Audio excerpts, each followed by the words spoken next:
everyone. Welcome back on the Machine House stage. I would also love to welcome our viewers in the live stream. This is our very last program item of the day, and we are going to dedicate it to multi-generational empowerment, because this is what happened when house music pioneer Robert Owens and emerging artist Nat Wendell collaborate. Something really great happens. And this is not only inspiring us, this was also inspiring both of them, how the mentorship transforms both, not only the mentor, also the teacher, and what happens if experience meets experiments. This is what we're going to find out right now, but not only with the two artists. I'm also very happy to welcome our moderator, Dean Bryce. So please give it up for the three of them.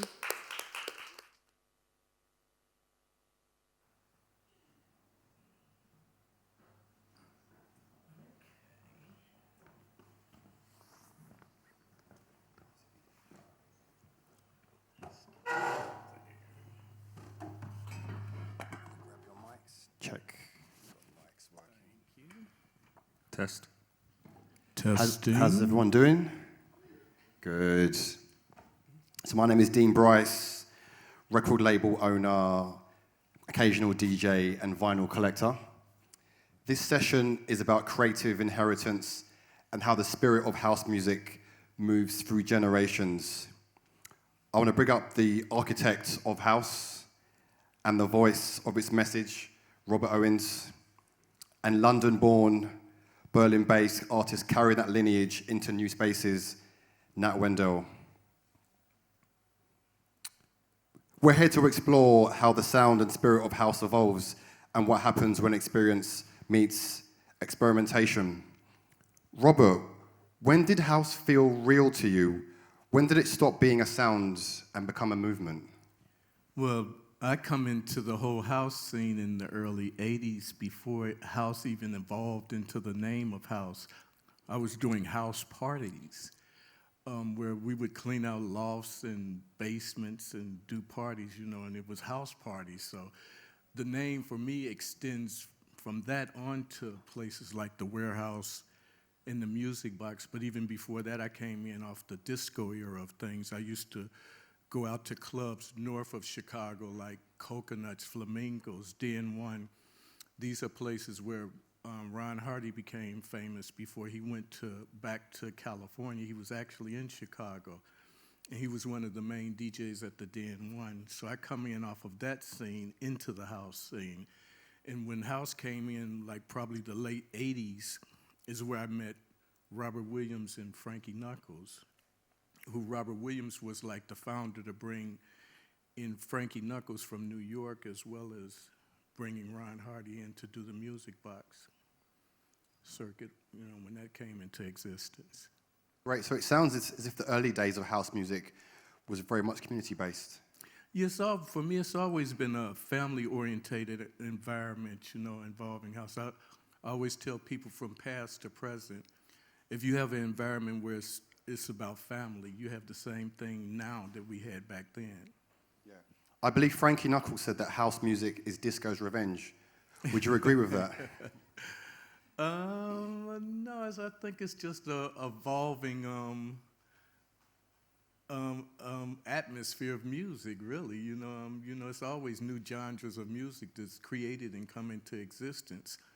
You have a lot of them. I'm not really familiar, like the EDM. I'm not really familiar with that, but at one time this was huge, and a big audience catered to that style of music. So, I think it's ever evolving, and everybody has learned or took something from one genre or another, as it cultivates and keeps building and growing. A lot of the hip-hop people took from a lot of the R&B urban things to sample those things to create their material. And same thing with house. A lot of the house tracks were, they came into existence from sampling when we were splice editing off of half-inches and even cassettes. I had a pitch control cassette deck by Pioneer, and I used to pause edit off of that.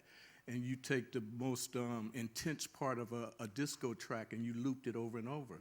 A lot of inspiration came from those kind of moments and hearing us play back then, those type records and extended versions of tracks. Nice. And Nat, what opened your ears to that groove and sound? Talking about house music in Chicago. I was introduced to it from a very young age. So, older cousin of mine tuned in a radio station. Obviously, growing up in London, as you know, we were so fortunate to have pirate radio stations. And I was about 11, 12, had this radio station tuned in. And it was the one thing that would calm me down, like late at night, hearing this groove on the radio and just tuning into that, even though I had school the next day. And then from then I went on to buying records every week, would save my money, go to the record stores, find out what that new that sound was, and trying to trace that essentially. I feel in the UK that, you know, house has always been separate to a lot of other forms of black music. But Robert, in Chicago, was house ever a cousin or a close relative of hip hop? What do you think with the house scene, most music, most DJs back then, it was multifaceted. You played everything. You might play B-52s into the JBs, into Talking Heads, into, again, some sample track, a disco track where you looped the most intense part of it and it sounded like a whole nother track. So everything was across the board back then. And then I think towards the late 80s into 90s is when people broke up into I'm house, I'm techno, and all of this. But I was playing techno records before I even knew they were techno records. So it was, for me, it reverts back to music as a feeling. Creativity-wise, when you go in and you create with someone, you feed off of each other. And if you have respect for each other, then a positive result comes from that. When you speak of music being a feeling, what does that groove and soul mean to you both beyond BPM and drums? It's the coming together of people and being able to, for me as a DJ, I'm also an introvert. It's a way of telling my story through music and through sounds, listening to reggae, dancehall, hip-hop, R&B, fusing that all together. Now I'm primarily playing house music. It's the way of showing my identity, where I've come from, where I'm trying to go, what I'm trying to say, what message I want to convey. And just bringing people together, that's my way of giving back somehow, you know? Beautifully stated. And for me, you know, it's the same. You know, it's an extension of my character and years of experience across the board listening to all types of music. I grew up in the church background. I've sung for James Cleveland, Voices of Cornerstone, and other different churches I've been involved in and been in the choir. So I know all the different ranges of vocals and stuff. That's where, like, a lot in my productions, you hear me doing all of the fat lady, the skinny man, everybody. And that's from the church background, and just the inspiration and emotions and feelings that I convey, that's from the church environment.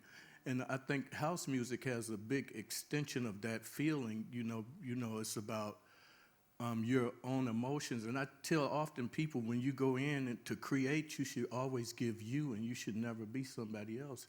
It's really important because we are all unique in our own right, and nobody can give what you or me can give.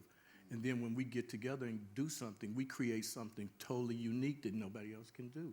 So why fear that? Never fear being creative and giving yourself. Let's zoom back a little bit to when you first started singing records. So you mentioned you sang in the church. When did you first start singing records? God, I remember 5 years old, I was singing to everybody. I remember aunts and a lot in the urban families, you do these house gatherings where it might be at Minnie's house one day, then it's at Martha's house the next week, and you hop around and they have fish fries and card games and everything, and then there's somebody that they always select to pick the music out. And it's like, boy, pick that. You know how to put them songs together. You're going to line them up. And so a lot of my inspiration probably came from aunts and cousins that selected me to pick the music, and that stayed in me. And just as a child, I was always trying to put a group together, a collective. I'd meet you in the neighborhood, man, you play some drums, man, what you can do? And so I was always trying to put together a unit or something, whether it be a vocal unit or a group. that's just instinctively been inside of me from a child. You know, it was a great, beyond any negative thing that could happen in my environment, me seeing people all together happy removed me from that section of what was going on in the environment. So that's something that's naturally been instilled in me that, wait, if I keep focusing on this area where I can make people happy, maybe I'll get out of this environment into another environment, which is, you know, instilled in me too, the ability to want to travel and meet other cultures and people without fear. And Nat, how did you get into music production and playing music in general? I got into playing music from, I wasn't into computer games, and I loved to be outside riding my bike, playing football and all the rest. And I think, no, I know my dad had one of those towers with everything, cassette deck, record player, radio, all in ones. And I used to play records on there, scratched a few, until I got rewarded a pair of turntables when I finished school. And I had a record collection from before, buying during school, going to record shops, buying dancehall and all the rest. And then me and another cousin of mine taught ourselves how to DJ. And then from there, just got into it as a hobby and just enjoyed that. Every week was playing, was getting new records, playing and just exchanging with one another, especially, so there was someone I went to church with who we formed a crew with back in the day. He was MCing, I was DJing, then there were more DJs included, more MCs, and just for fun, just getting together, doing mixtapes and all the rest, until I think around 2010, it was like, okay, I want to start with trying production myself. And then was in the studio and started to learn it and didn't really take it too seriously. Again, it was a hobby, something that I was just enjoying. I didn't ever think it would take me to places until I started traveling for myself and, well, traveling solo, going to different countries and going to clubs there and be like, whoa, people are actually traveling and doing this for their career and for their, even though it's a passion. And that's when I started to take it a bit more seriously. Okay, maybe I do want to pursue this as a career and something that I do want to do for myself. And yeah, started to venture into that avenue. And I think it was around 2016 when I moved to Berlin. I was like, okay, this is what I'm doing now. Started to speak more confidently. I am a DJ. I am a producer. This is what I'm doing. And my job that I was doing, I was treating it as a side job and treating my DJing as the main thing, you know? Were you trained classically in playing instruments? Were you kind of playing guitar or keys at home? I used to do piano lessons as a child, so I haven't told my mum this yet in terms of I'm really appreciative for her sending me to piano lessons as a child, because at least now I can work my way around. I know what keys are, I know what sounds out of tune, what doesn't, so it's helped me a lot, actually. Cool. Let's get into the studio now. How did you guys both meet? Actually, at Soho House, wasn't it? Yeah, I see. Because I'm a member, and he's a member at Soho. Well, you were working there. I didn't realize. I thought he was just a member hanging out. I was like, oh. And we just gravitated towards each other saying hello, I think at first. Huh? And then I think you asked me about, you told me about your productions or something. I was like, send me some things. Huh? And then you sent me first, I think, some things. Yes. Then you asked me about recording with you. Yes, that's right, yeah. Okay. How was your energy in the studio together, working as a unit? It was great. I went in, it was at Jamie's studio, and we booked a session in there to record. Who's Jamie? Jamie Anderson. Shouts out to Jamie. And we went there, and it was just great. Robert came in, and funny story is, remember you wrote the track to a track that was already released of mine. Yeah. I was like, Robert, that's the wrong track you've actually written the tracks to. Robert was like, yeah, don't worry, I got you. Within 10 minutes, Robert had a whole nother song written. I was like, damn, this is how the pros do it. And we recorded it immediately that day. It was almost like one take. I was like, whoa, okay. But that's where you respect each other, and you know, I think it should be natural. I think the worst kind of experiences is when it's pressure and ego put in place there. And again, I come up from Studio 54 on up, and I've seen egos, you know, in studios where it was really unnecessary, you know, and like, no matter, I could tell you that, but then it pulls me right back to present day. No matter what I've learned or who I've been around, I respect a new person as well as an old person equally and the same. We walk in the door side by side together. The more relaxing that I make you feel, the more you're going to want to give me all of you, and vice versa. And that's what it's about. And I think us working together was a good example of that. that we just, instantly we respected each other, and, it was like, I got to try to pull out something instantly that I hope that he'll like. And, I'll also tell people, I don't try, I do. Either it works or it doesn't work. And it definitely did work instantly, I could tell you that. It was a good session. I Grateful, definitely learned a lot, yeah. just witnessing. I learned through seeing and doing, right? So seeing And the Jamie people at work, love it. and That's yeah, the ending there we go. result. The people love it, and they love the video you did, and they love the track.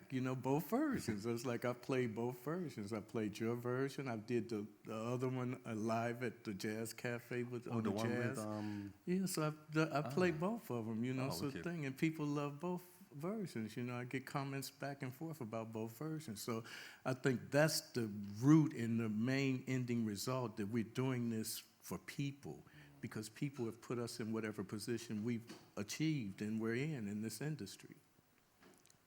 Kind of answered the question, but I'm going to ask anyway. How do you guys drop the ego in studios and creative sessions and put the music first? Don't come in the door with no ego, and you have nothing to drop. It's a human experience at the end of the day. The same way we're sitting here and communicating now, someone said the other day that, and it really stuck with me, that no matter who it is, no matter where we are, we all want community and a sense of community. And regardless of whether that's what we're seeking or not, that is, at the end of the day, the ultimate goal of human beings, in my opinion, to love one another, to be in this shared experience together, and just to enjoy life as best we can, because without that, we're nothing, essentially, right? So essentially, I go into the studio with friends. I don't go in there with people I don't really know anyway, so that's how I approach it. There's a real joy in creating music that others can vibe to and celebrate. I think so, because essentially you have to enjoy the music first, right? Because you're not creating it for anyone else. Essentially, when I'm making my music, it's my way of releasing my feelings, my emotions. I might go into the studio upset, and those feelings go into the track. I might go into the studio happy as hell, and again, that goes into the track. Not to say that if I'm upset, you would hear that in the music, but maybe you will. Some of those tracks are great tracks. Exactly. Them bluesy ones broke down. I love those tracks. So yeah, the emphasis, pour your heart into it, huh? Yeah. Because somebody else out there may be feeling that same way, and you lift them up by them hearing you do the same emotion they're going through. True. Great stuff. So Robert, your voice is very adaptable. From working with Fotek, who's known normally as a jungle producer, Larry Heard, and even your first album, Rhythms and Me. What's home base for you sonically? God, I can work with anyone from any dynamic. I've had an 11-piece band before. I've worked with orchestras, naturally by ear. I've never had a lesson, but I can go in and I can correct music just naturally by ear, And I think that's just from years and years of working with all different types of musicians and groups and scenarios I've been involved in. It's just naturally, instinctively inside of me to fuse with an individual. And I think the key thing that you said earlier, it starts with love. Love of creating, love of people, and that's the extension of your happiness. I've often said to people, too, one of the main things in life that matters to me is happiness. No matter what you do and what you create or develop, the ending result should be about happiness and you radiating and giving that happiness that you've received back to others. And do you play instruments as well? Are you naturally trained? By ear? I can make up melodies or drums, anything. I don't have to listen to nothing to create a track. I can go into a studio, a blank canvas, and create something like that. And I don't try, I do. And I work often with Jamie Anderson, that he mentioned earlier. He dreamed about working with me as a child, he said, and then he met me. And so we're constantly learning from each other, but just like vocally, I think I'm a master with vocals, and how to put together a vocal pattern of something, And again, I feed off of what the instrumentation is about, what the musician has given me instrumentation-wise. And I just gel instantly into it, and I go for my first instinct of idea. And sometimes I can do that in 5 or 10 minutes. I can go in and just okay, I might have written something, and I'll go in with Jamie, and I'm like, scrap that, just give me the mic, and bam. And he's like, okay, that's a wrap. In just 5 minutes. And I think it's something maybe spiritually just guided from above somewhere, just, instilled or sent to me, but it's natural. I just go naturally for something. in hopes that it'll work. You know, it's not like I know that it's going to work, but, you know, I've been lucky and fortunate that, you know, with that approach, I always come out with a result. That was my next question, actually, asking about where that inspiration comes from, and if you had any mentors growing a up. higher source. I think it's, you know, I grew up in the church environment, but a lot of these ideologies, once you really dwell deep into the roots of where it comes from and all of that, you're like, okay, I'll just say it like that. Nothing against the church, but again, you know, I won't even go there because there might be hammering and somebody might see this and ready to attack me. So, but again, I don't have to read a book to treat you with the same respect Absolutely. That I want to come back to me, in short. You know, and again, love is love, and, you know, I know that I go in and I do this for love, and I want to radiate and give love and receive love back. So, you know, I try to stay on that realm and sense of thinking, and I believe in vibrational levels, and once you're at a certain level, you open doors that are there waiting for you to be receptive to and receive from. You know, so it's about killing the noise and keeping your mind open and alert to possibilities that are there waiting for you.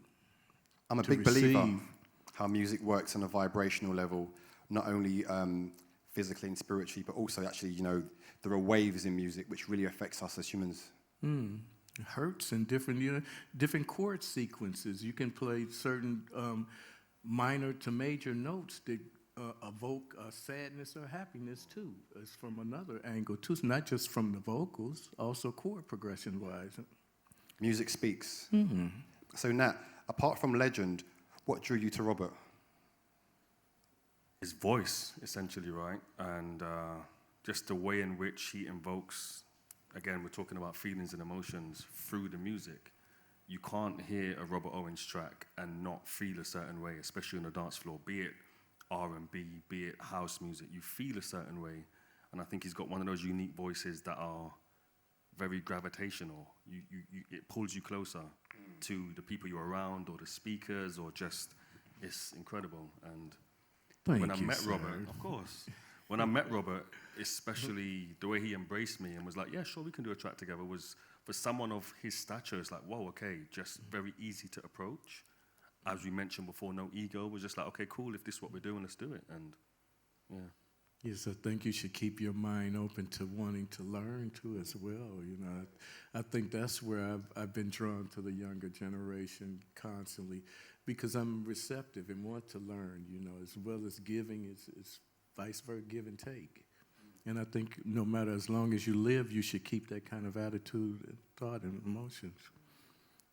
Where do you both feel most at home creating, and what role does environment play in your music?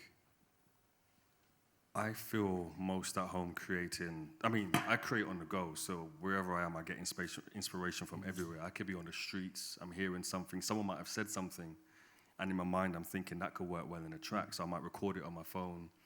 I might have gone out dancing, and I'm hearing what a DJ's playing, and I'm like, yo, I might step into the corner and record that on my phone as a voice note, right? So everywhere I am, I get inspiration. I might even go home after this and be like, yo, that's something that I now want to take forward with me. I think I'm the same, you know, too. There. But I feel most at home everywhere, essentially. Everywhere that I find peace is essentially that, right? So, but in terms of creating, in my studio for sure, you know, that's my sacred space. That's a space I treat with the utmost and deepest respect, especially at home with my records, right? You create an environment in which you feel the most comfortable. So, yeah.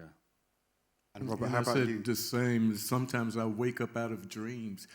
I'm almost in a half state of being awake, and I'm hearing and seeing some words and melodies, and then I'll jump up and get on the phone. I'll snap myself out of it and jump on the phone. Get that melody down before you forget it. So it can come from anywhere in conversations. I've been set with someone and just had conversations. I'll go back and write about that. A lot of things that I've written about life and about friends and travel, my journey along, you know, this whole musical journey, people that I've met, you know, anything can evoke a feeling to write and create a thought of melodies. And you know, a lot of people hire me for the melodies that I create, not just for the lyrical content. You know, sometimes people have given me like just a root track with just a few different instruments. Then once I put melodies in, then they play chords and stuff around the melodies that I've created lyrically, vocally. I mean. And Robert, you were saying that some of your most well-known tracks were even created in living rooms and not only in studios. Yeah, bring down the walls. They're created in the living room. The doorbell rings, and we're like, it's one take. A lot of things back in that early stages of house music where the chords ain't even in key and everything, and people heard them in the clubs, and it became an anthem. So it reverts back to that thought, too, again, that I stated earlier, that music is a feeling. If it's something that makes you feel good, 9 times out of 10, it may make others feel good. And if you're working together with individuals, I have aha moments where we both sitting there playing, 3 of us, we playing around with something. Then somebody will hit a chord, we hit a drum pad, and everybody go, ah! And I'm like, get that down, record, hit save, so. Happy accidents are really important in the studio. Well, a lot of house was happy accidents. They couldn't even replay a lot of the sequences that they created because they were learning on the spot. When the 303, 909, 808, 7, all of those drum machines came in, I was right there with a lot of people in the house, and we just playing around, and somebody hit something, and it's like recorded right then and there, and they couldn't do it again because they were learning on the spot. Later, when they learned more about how to play drums properly and chords and stuff, they learned some of those patterns. But a lot of those early artists weren't even musicians. They were DJs, too, as well. And it's a big difference working with a DJ opposed to working with a musician, because a musician would hear me singing in GF and whatever. But a DJ sometimes wouldn't hear that if he doesn't have no kind of musical background, and I've worked with both dynamics.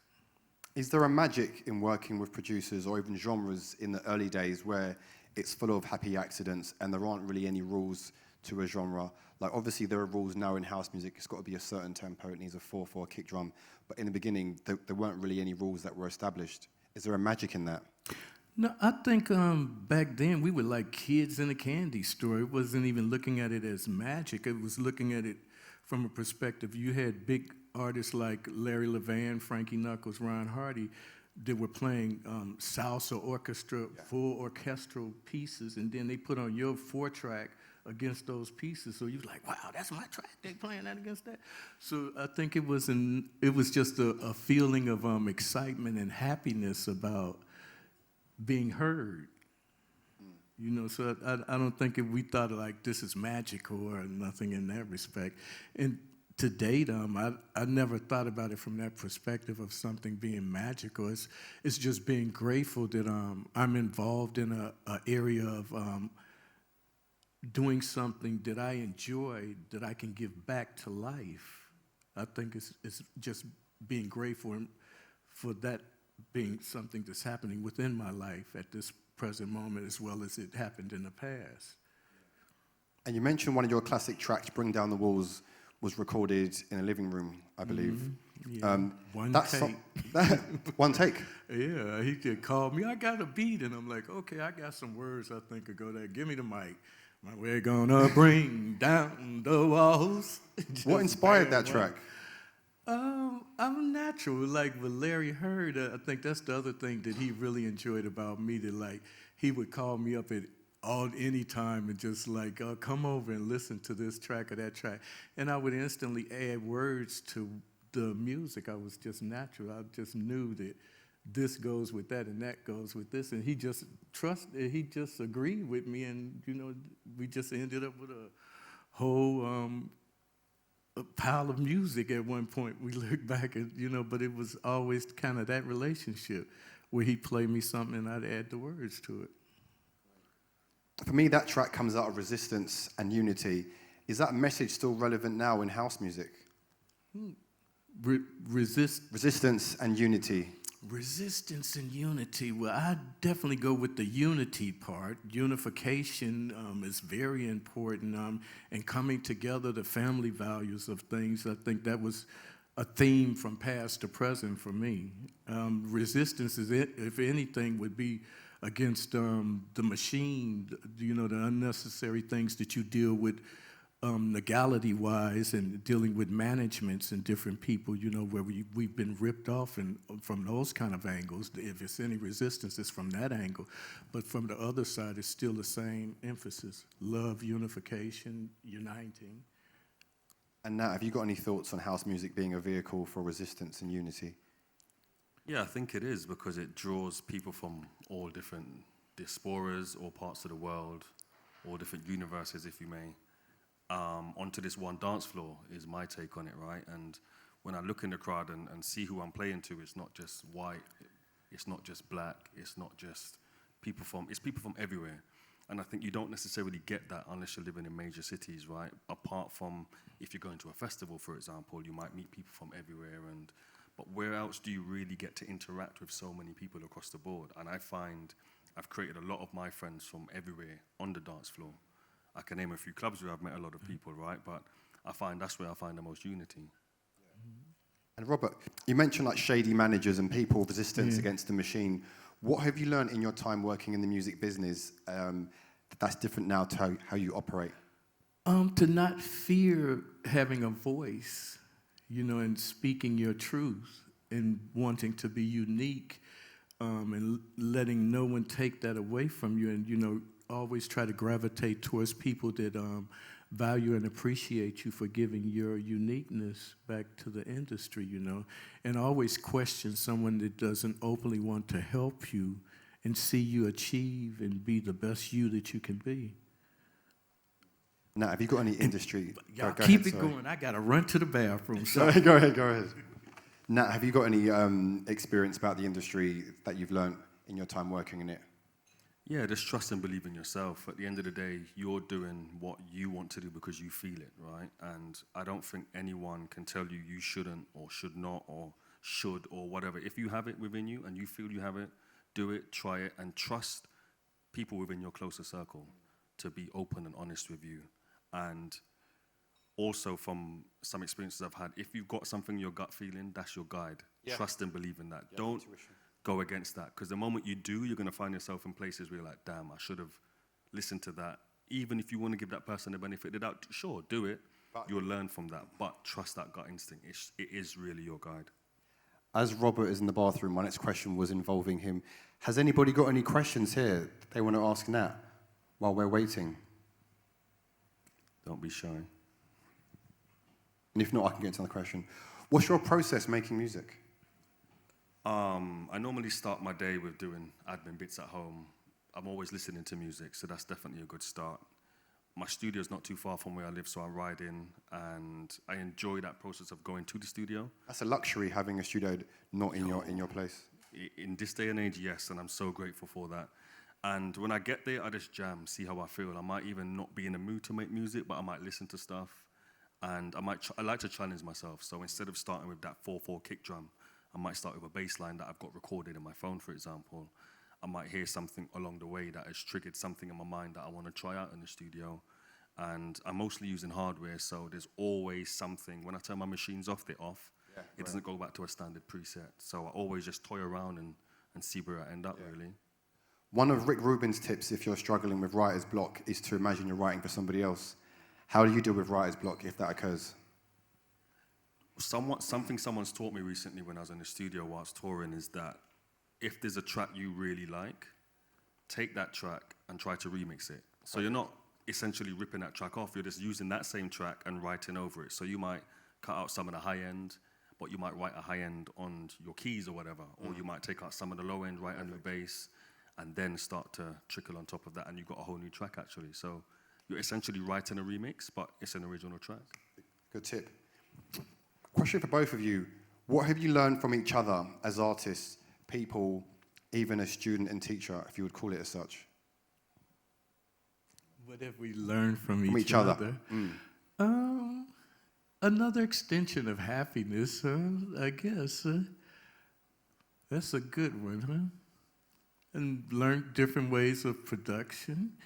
Even coming to your studio, seeing you work on the videos, like, wow, you know. So I think, you know, I'm, again, forever learning, you know, and being grateful, again, to be drawn to the younger generation of producers.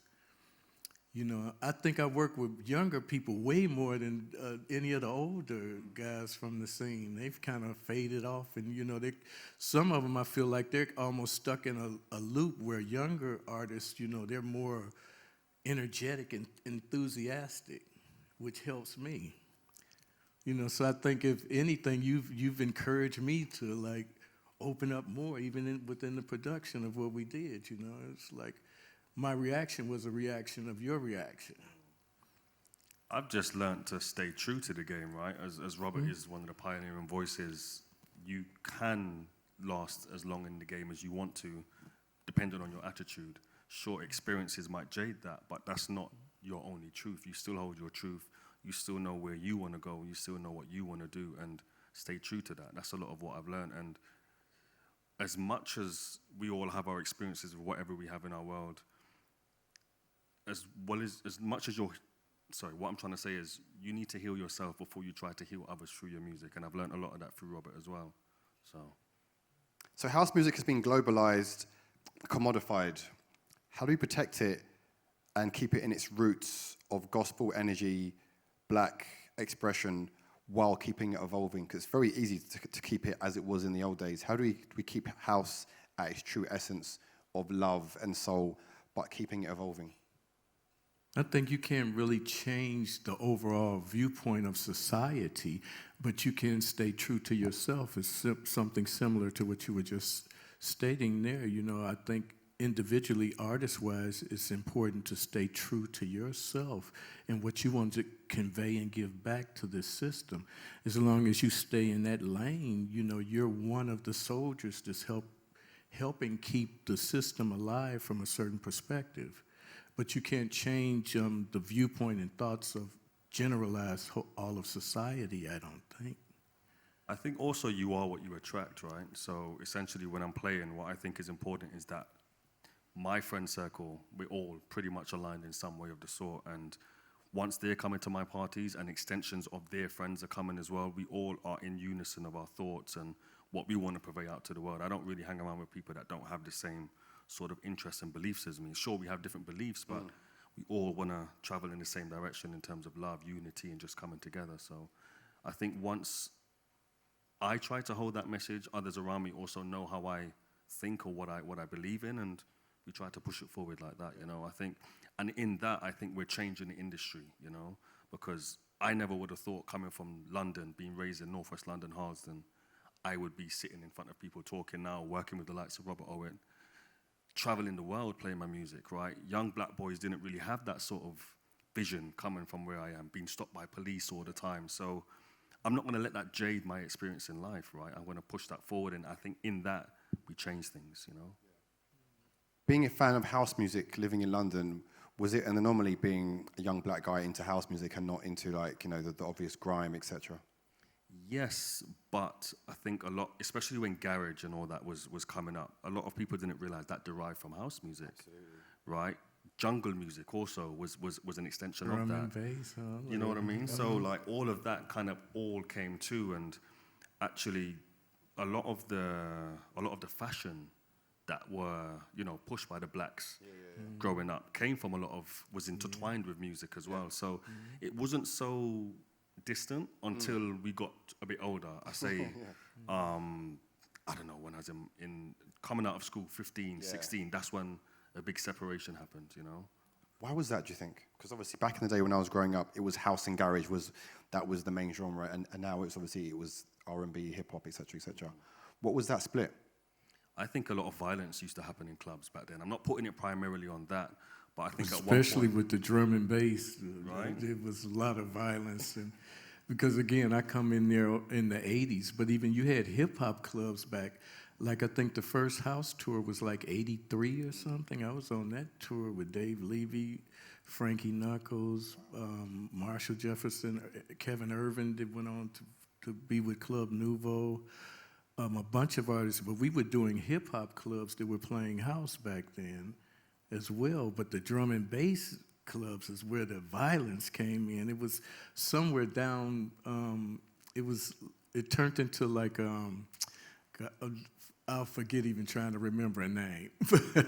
I was there in the 80s coming up into it, so I've seen it kind of change and everything. But it was interesting that you could go into a hip-hop R&B club and they were playing house. And then you go into a jungle club and people want to fight you. And then you move on later in life into the 90s, you go to somewhere like Fabric, it looked like they come out for a fight, and it's supposed to be house music. I think a lot of that is jungle as well as drum and bass. That was a movement back in the day. That was like a rude boy era, right? So again, fashion came with that, and it attracted a certain crowd and a certain audience. And I think with that, then came the violence, right? It was no longer going out to have fun, as you may, but it was more about to be seen. We were in the latest trainers and have on the latest Moschino. Do you remember those loud Moschino jeans? And you know, so I think when you're going to the club and it's more about that than the music, you're going to attract a certain crowd that then is like, okay, clubs are seeing fights occur and all this, and it's like, okay, well, R&B doesn't have that sort of crowd. Hip hop doesn't have that, so we don't want house at the club or garage at the club. We just want hip hop and R&B or dancehall maybe. Maybe it was a crackdown on ecstasy too. Could have been. Could have been all of that. People would drop a pill and, man, I love you now. I couldn't stand you when I came in the door, but now I love you, man. Robert, what was your experience actually of living in London around those kind of club times? Obviously, you experienced drum and bass, jungle, living in London. Have you guys spoken about any shared experiences of the UK club scene and culture? Not really. We didn't really speak about that, but I'm sure we both have plenty of experiences from London. Only about Jazz Cafe. When you were playing Jazz Cafe, we did speak about that briefly. About you wanted to have the drop mic as well, though, right? Yeah, and they would. What's that story? Yeah.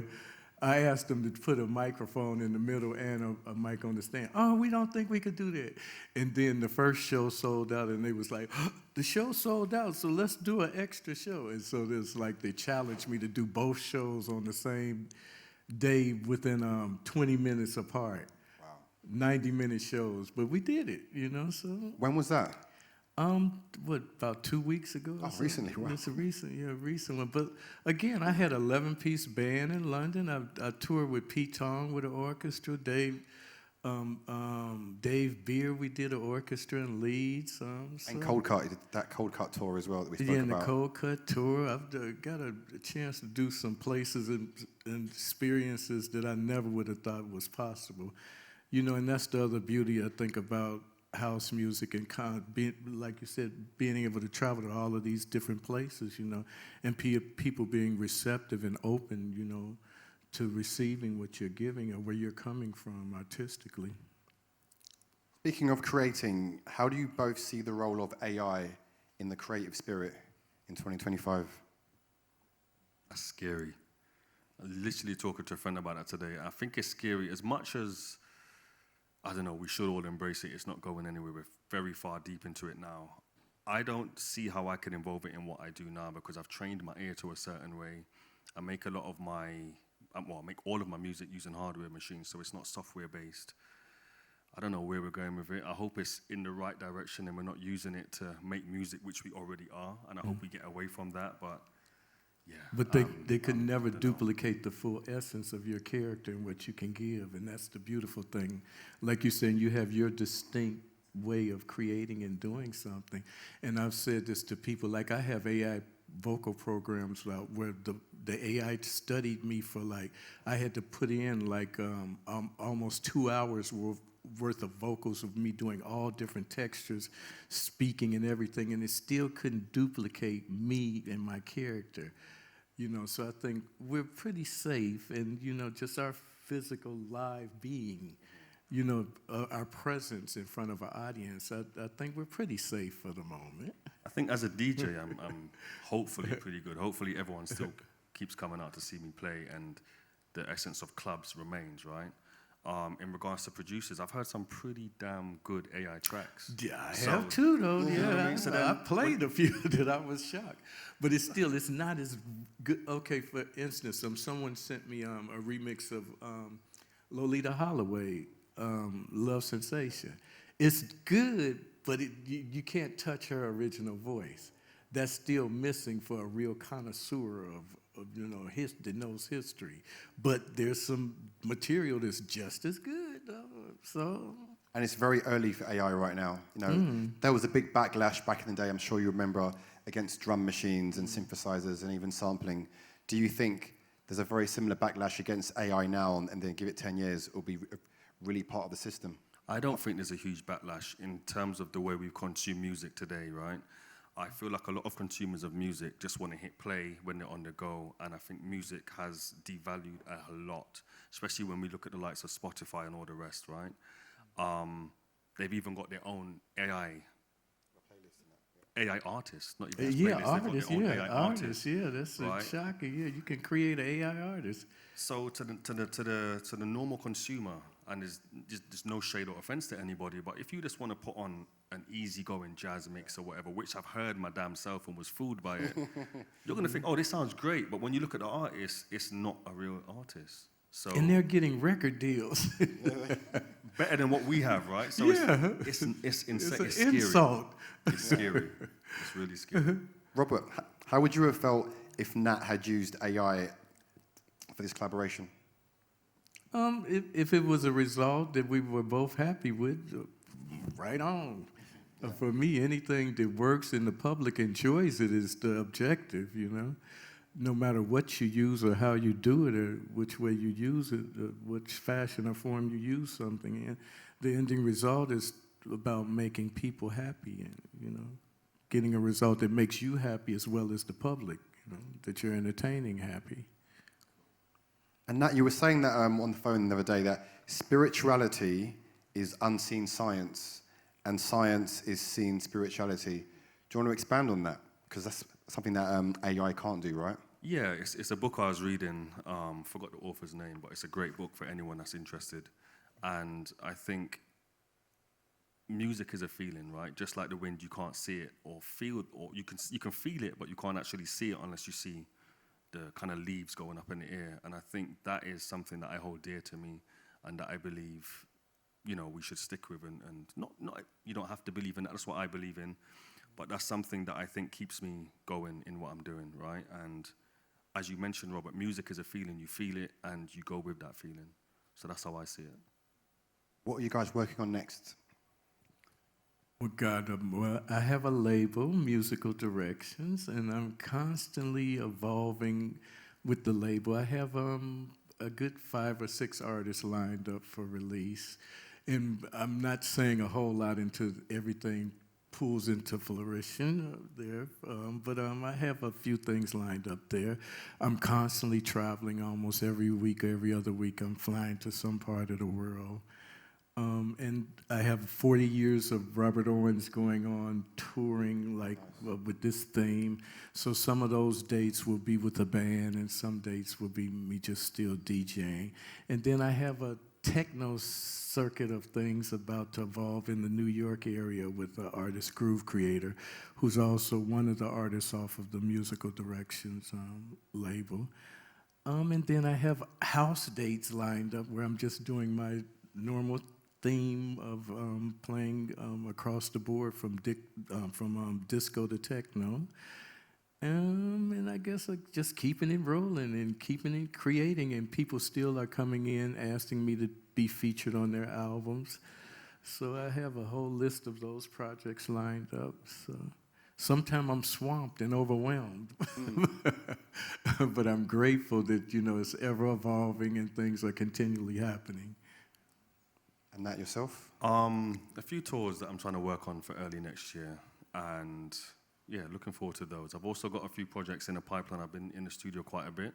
I'm going to send you some stuff in the new year. That's what I was alluding to, if there's any more collaborations coming up from you guys. We'd love to collaborate with you again. Yeah, I think definitely. after the last experience, I think that was a good one. And I'm definitely I'm going in with a lot more knowledge and experience now. I'm looking forward to challenging the way I've been making music recently as well. And yeah, I'm looking forward to more of that, actually. Any questions? I'll open up to you guys. Do you want to come forward? Do you want to grab this mic? Hi, I'm a young DJ and I'm moving into production, and I just would love to ask you both about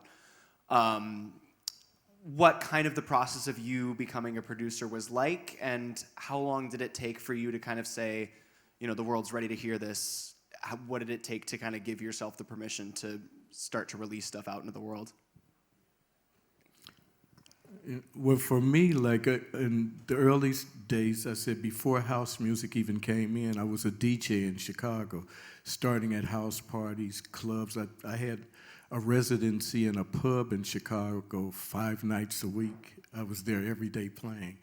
And then college universities, I started playing there. And so then eventually I met Larry Hurd, he was in a band, I think, at the time, and then he went on to start producing, and the early drum machines came in, 707s, 303, 909s, etc.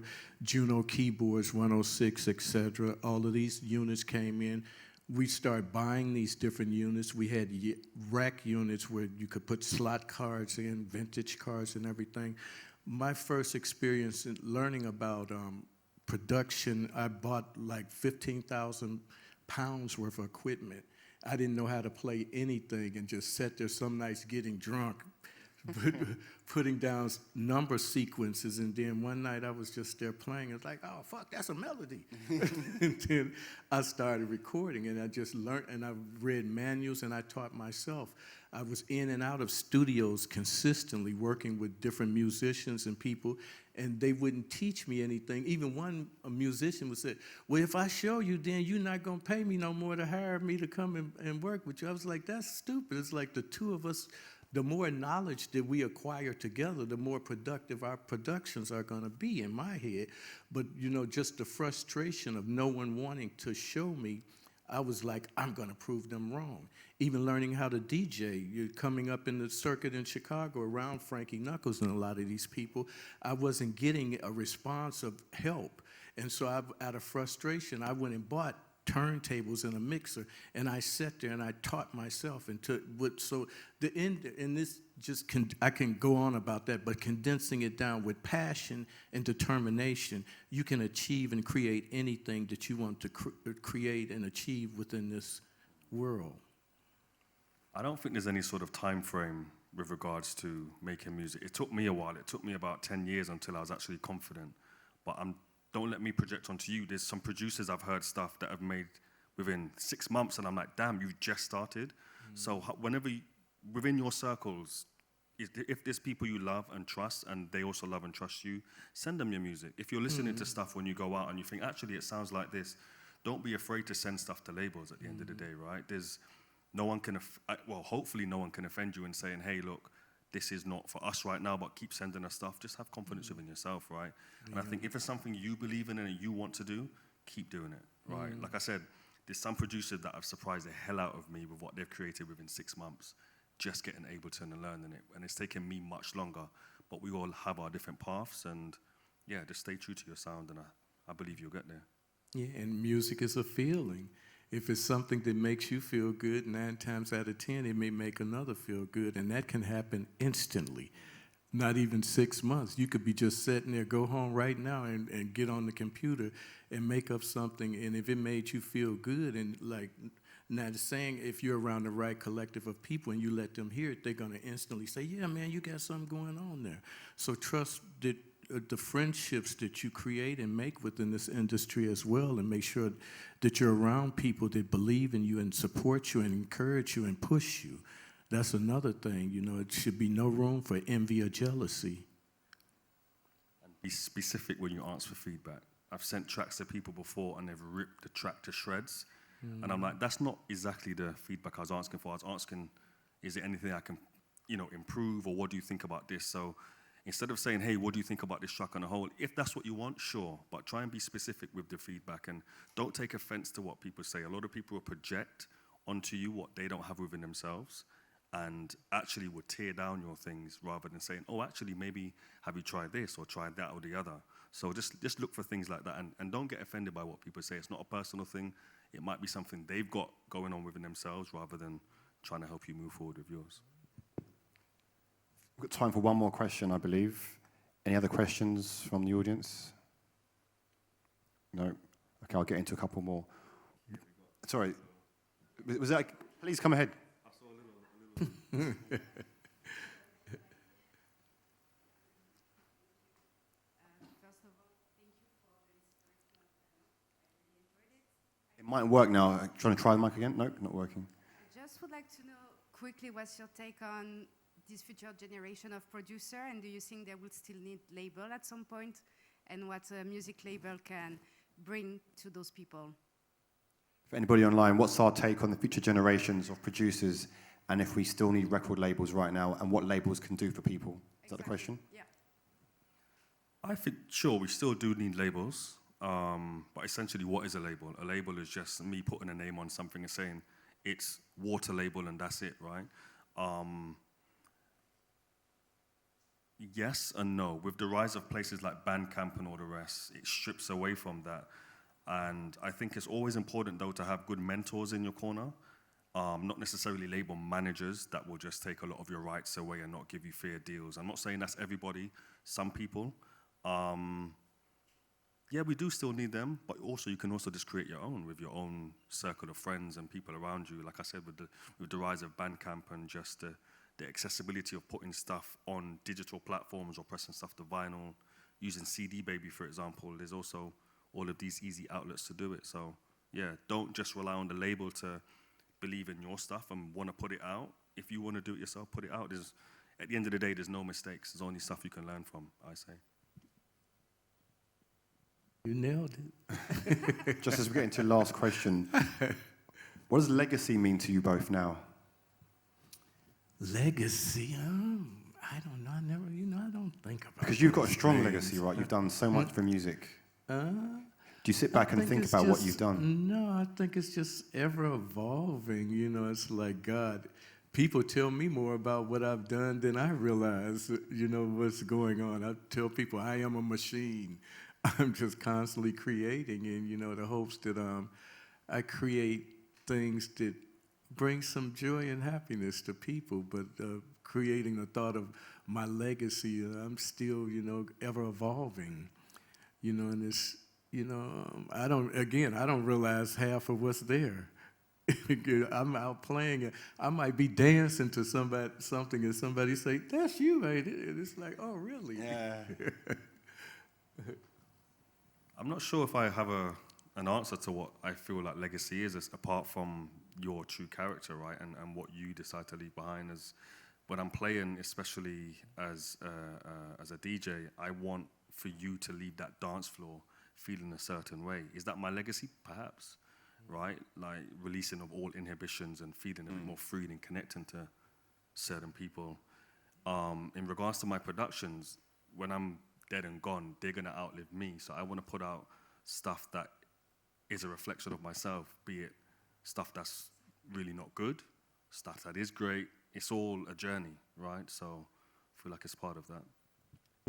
I'm still learning and evolving, so I can't really think, well, what would a legacy for me leaving behind something, because I'm still moving forward and learning. So the thought of leaving is not there. Good, great.